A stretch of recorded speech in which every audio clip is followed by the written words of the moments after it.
Good afternoon. I'm Assistant Sheriff Charles Hank, and I'm here to provide additional details as we know them today on the officer-involved shooting we investigated on March 29th.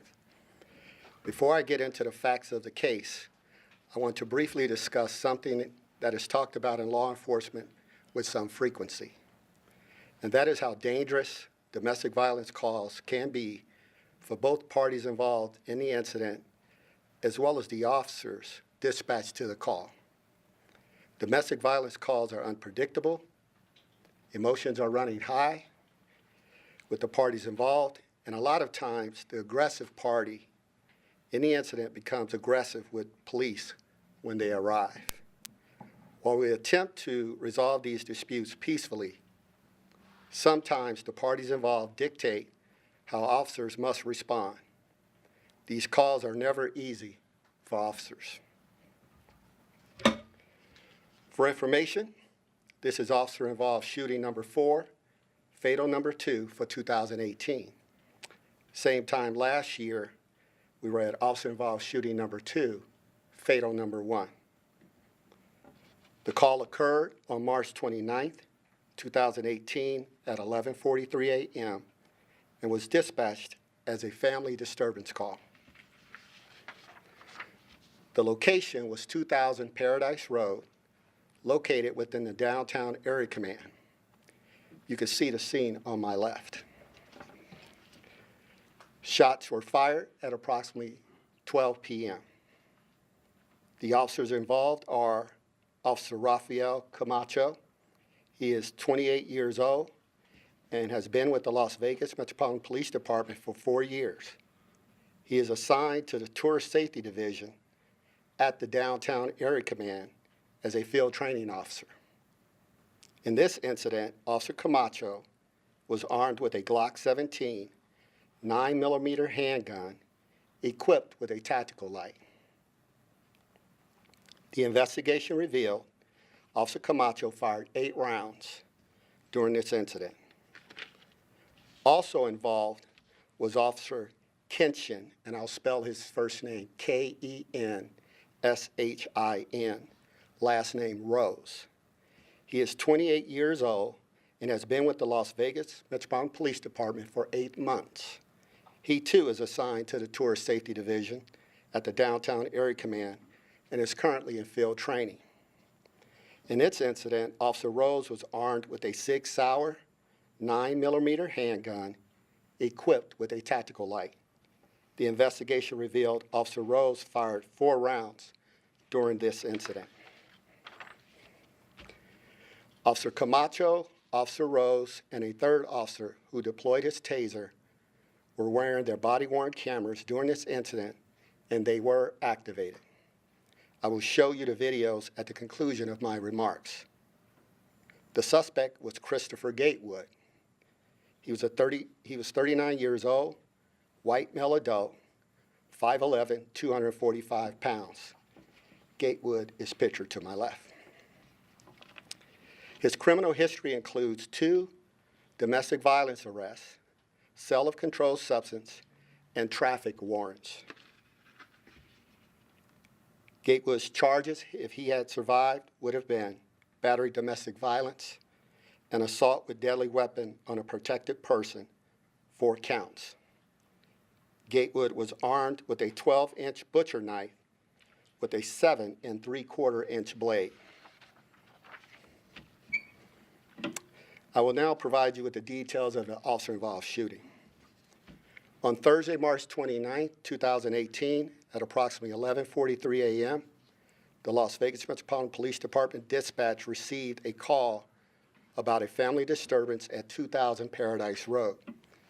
The person reporting was the victim, and she stated she had been battered by Gatewood and that he was armed with a large kitchen knife. Per our policy, crisis intervention team officers were dispatched due to prior calls at the residence involving Gatewood. Additionally, the call was created as a STAR protocol, which requires a minimum of 3 officers and a patrol supervisor be dispatched to the call. To refresh your memory, STAR stands for Supervisors tactic for armed subject response. And the two criteria necessary to create a STAR protocol are: there's credible information that a subject is armed, and the subject is acting in a threatening manner with weapons. STAR protocol was created and added to our policy in 2013 as a best practice after the Police Executive Research Forum recognized the importance of supervisors on scene to de-escalate volatile scenes. Arriving officers met with the victim outside the apartment.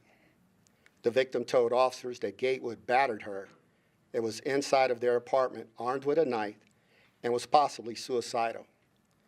According to the victim, Gatewood told her, "If you call the cops, I'm going to hurt them or make them shoot me."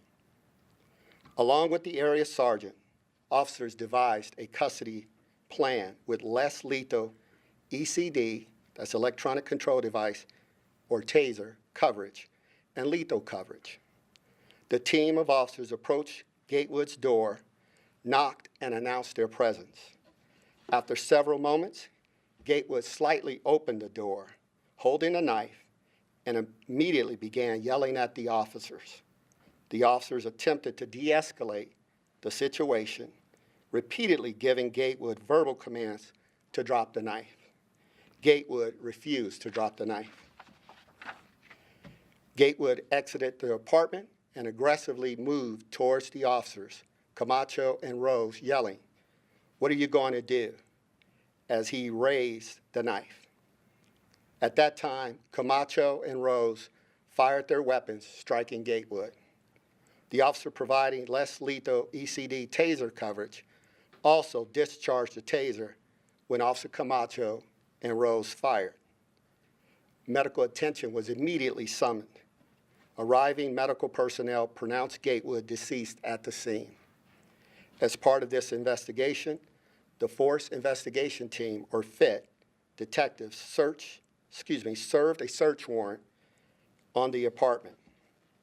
During the service of the search warrant, the FIT detectives discovered evidence of methamphetamine use in the apartment, as well as a self-inflicted knife wound to Gatewood's right wrist. I will now show you video obtained from Officer Rose's body-worn camera. Let us see your hands. What's my hands? Let me see your hands. Let me see your hands. Don't you do it.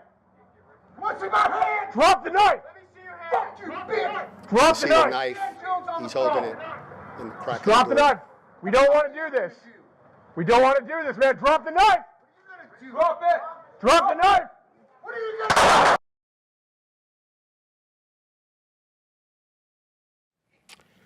We're going to now show you the video obtained from the low lethal cover officer's body-worn camera.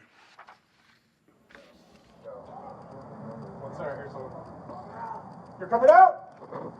Let us see your hands. Let us see your hands. What's in my hands? Let me see your hands. Your hands. Don't you do it. What's in my hands? Drop the knife. Let me see your hands. Fuck you, bitch. Drop the knife. Dan Jones on the phone. Just drop the knife.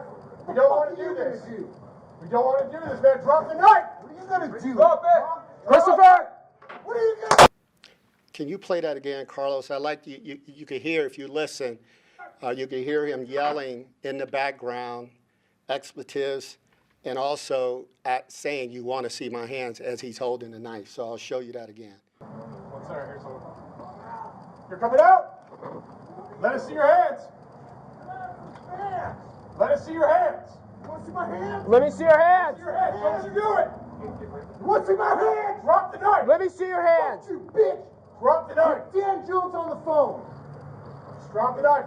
We don't want to do this. We don't want to do this, man. Drop the knife. What are you gonna do? Drop it. Christopher.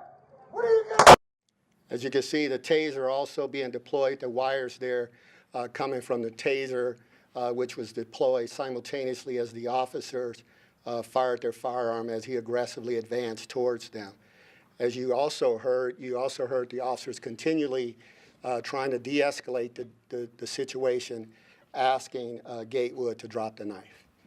With that, I'll open this up for questions. Yes. see that the taser was fired at the same time that the officers fired their weapons. Why did two officers have a gun and the other just had a taser out? And in what case do you wait for the taser to maybe see if that works before you use lethal force? In some circumstances, depending on the distance and so forth, we would look for that option. When we deploy the taser, when we have someone that's armed with a weapon, it's our protocol that we not only deploy low lethal coverage, but we also have the lethal coverage with the officers with their firearm.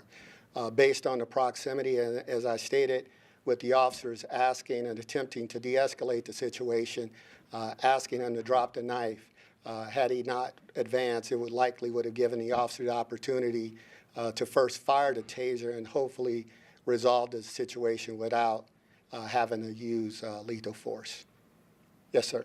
We know one officer fired 4 times, another one fired 8 times. How many times was 8 with the stroke? I believe 11 times. Where in his body? But we're still investigating that to confirm that. I'm not sure if the autopsy has been completed, so at this time, I believe the information we have right now preliminarily is 11 times. Where on his body was he shot? I don't know for certain. I believe the upper torso of his body. So we know it's protocol after an officer-involved shooting that the officers are on routine paid leave. Is the protocol any different for an officer in field training? Is there anything that's different from a regular police officer? No. In terms of the leave status, no. When officers graduate the academy, they are prepared to go out in the field and exercise the authority that we've trained them to do. They still are required to ride with a training officer, but they've had a complete and thorough training on use of force, and they're prepared and understand how to use force.